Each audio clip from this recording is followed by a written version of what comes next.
बेच देव दिल मनौर बाजार में, बेच देव दिल पचरौर बाजार में। 10 रुपया रे नहीं पूरा हजार मेरे पूरा हजार में।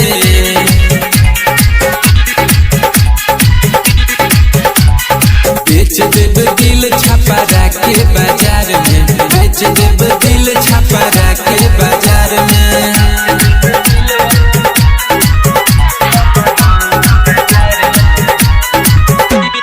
कान धके कहतानी प्यार नहीं करो, आज से दोबारा नहीं लई पमर। कान धके कहतानी प्यार नहीं करो, आज से दोबारा नहीं लई पमर। दर्द नहीं लेब अब झूठो बेकार में।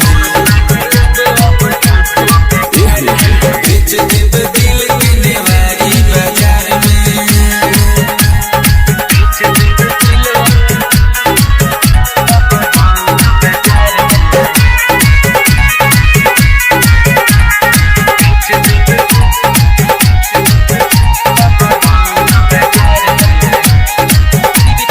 दूरगे हाथी अब होई ना दीवाना, बंद कर देव सारा प्यार वाला पाना।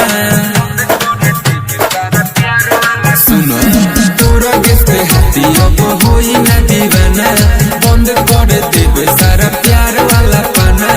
कुछ नहीं रखल बनाए नचार में।